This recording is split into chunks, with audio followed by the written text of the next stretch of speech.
Have you ever wondered, how do people get ahead? How does someone like Elon Musk succeed where others have failed? We're often told that success is directly correlated with hard work, that we won't get anywhere without putting in 10,000 hours or by working 100-hour weeks. But what if that wasn't the case? What if those who'd succeeded simply had an unfair advantage over their competitors?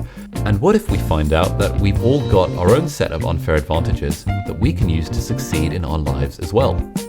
Hey friends, welcome back to the channel and to the very first episode of Book Club, a new series where I am going to be summarizing key insights from books.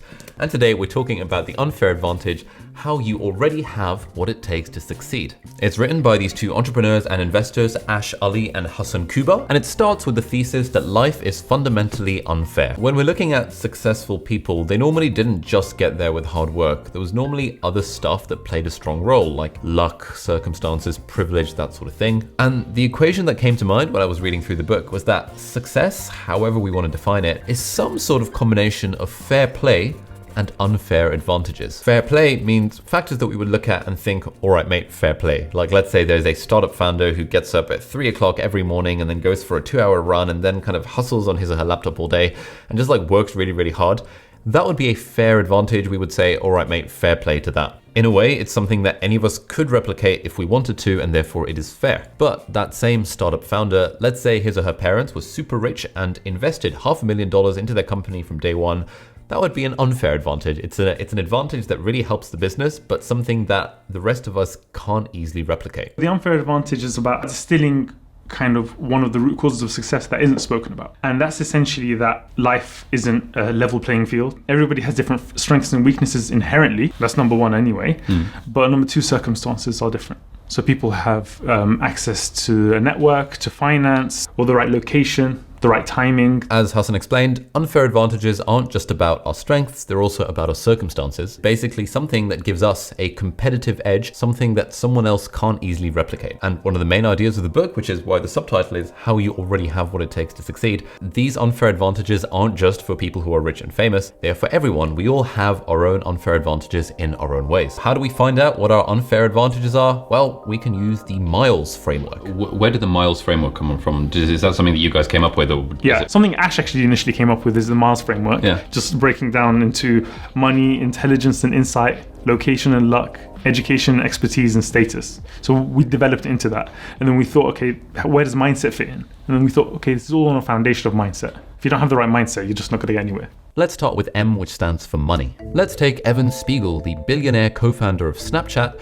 who became the world's youngest self-made billionaire at just age 24. He grew up in a multi-million-dollar house in Los Angeles, attended expensive private schools, and had parents who were powerful and well-connected lawyers. This put him in unique circles and gave him access to tech entrepreneurs and CEOs that most people could never dream of accessing. Clearly, he had to put in the work and the ideas, but his example shows how money, prestige, and power can be a big unfair advantage. Secondly, the I stands for intelligence and insight. So let's take the Collison brothers, for example. They co-founded Stripe, which became a multi-billion-dollar payments processing company before either of them had turned 22. Patrick Collison sort of invented his own computer programming language when he was 16, and he left school a year early to enroll at MIT.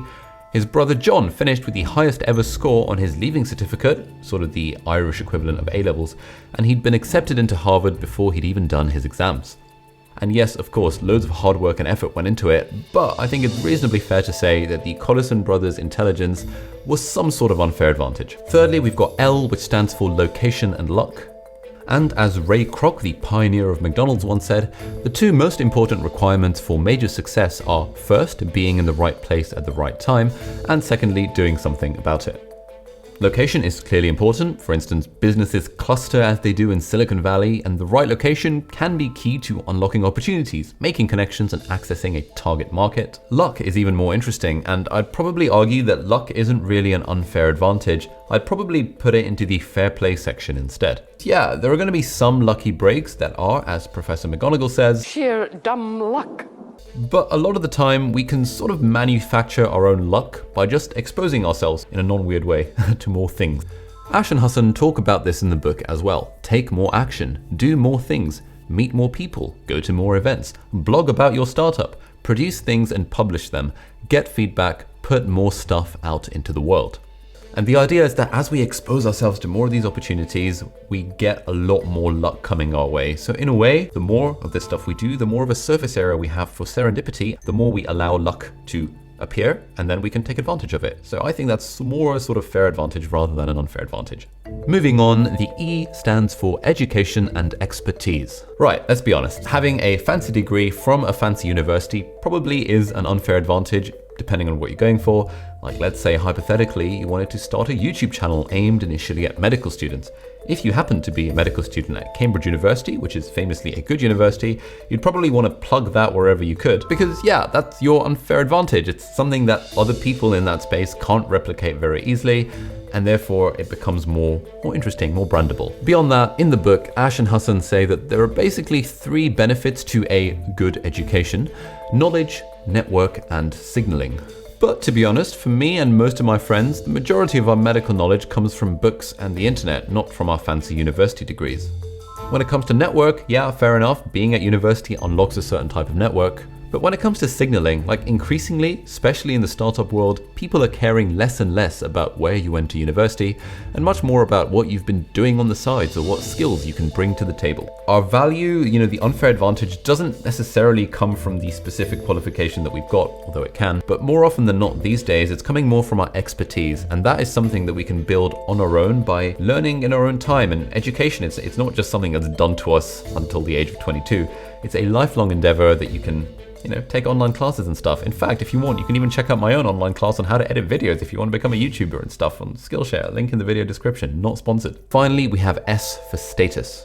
And of course, status can be an unfair advantage. Elon Musk's status in the world is so high right now that if he starts any new company, it's guaranteed to be successful in some way, or at least everyone's going to hear about it, regardless of how ridiculous the name is. In the book, Ash and Hasan talk about how we can develop inner status, so things like confidence and self-esteem, and how this can help us if we don't have the outward status of people like Elon Musk. And to be honest, I fully agree with the thesis that, it's really important to develop confidence and self-esteem and all that stuff in ourselves. I just think it's a little bit contrived to put that under the status segment because, I don't know, I think it's more of a fair advantage. Like, anyone could gain more confidence and self-esteem and stuff if they put the effort into it. Therefore, I see that more as a fair advantage rather than as an unfair advantage that some people are just going to have. So the idea behind this Miles framework is that we can use the categories to help us figure out what our own unfair advantages are. But this stuff isn't just for people wanting to start a business or to be entrepreneurs. Going back to sort of our hypothetical audience of a first-year university student, what is the value in them understanding this idea of unfair advantages? Well, yeah, any career path that you want to take, you want to know what you're good at naturally. So there's this concept which is double down on your strengths. Yeah. Don't try and bring up necessarily from a career point of view or a business point of view, bring up your weaknesses. Yeah. Focus on your strengths, but in your personal life, focus on your weaknesses of where you can bring up your weaknesses. Oh.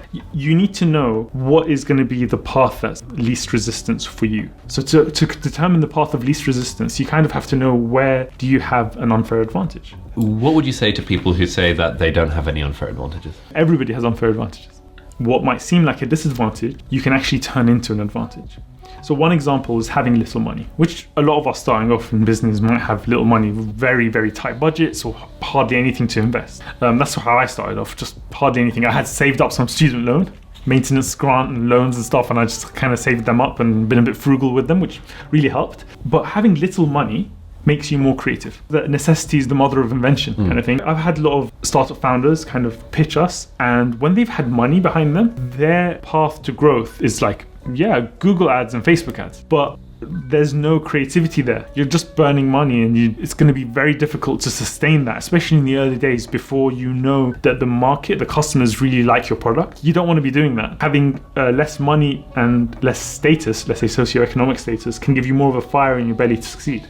I knew some really well-off kids in university, and they just were playing World of Warcraft, had no motivation whatsoever to get a job. Yeah. So that can be a downside. So not necessarily being born rich is a good thing. Being in the wrong location, just to give one more example, you can be in a great location like London or, I don't know, the Bay Area in San Francisco, but rents are going to be higher and everybody's going to be fighting over the same talent. Your runway in terms of how much You have to spend on living, and cost of living basically is going to be super high. Whereas if you live out in the middle of nowhere, where costs are cheap, well, a lot of people go to Southeast Asia for that reason. Actually, there's pros and cons. It's a double-edged sword. The final idea from the book that I want to talk about is related to mindset. You might have come across Carol Dweck's idea of the growth mindset and the fixed mindset. It's based on research that she's done when they got a class of 10-year-olds and they gave them a challenge that was a little bit too hard for them. Some of them reacted in a shockingly positive way. They said things like, "I love a challenge," or "I was hoping this would be informative." They understood that their abilities could grow through their hard work. They had what I call a growth mindset. But other children, for them it was tragic, catastrophic. From their more fixed mindset perspective, their core intelligence had been tested.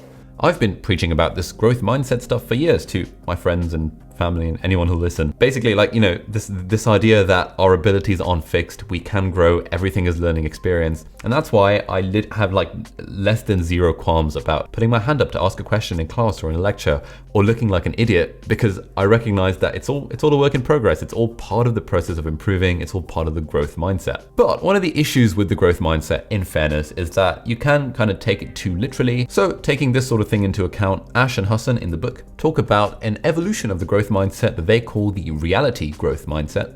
This mindset encourages us to try to strike a balance between self-awareness and self-belief. As they say in the book, the reality growth mindset is about having your feet rooted on the ground with your head in the clouds. So again, this is one of those paradoxical things, which is like, we're all humans, we're all cut from the same cloth. Whatever somebody else can achieve, I can achieve. Versus don't kill yourself trying to achieve and feel bad and get depressed about it, because not everybody's born with the same opportunities and the same talents. Yeah. But what can we learn from them anyway? So it's having that balanced outlook rather than just pedestalizing them and going, wow, they're amazing. Nobody's like them. Elon Musk is an alien, a robot. But then versus saying anybody could do it. When we think about success, we can think about all the things that we don't have going for us.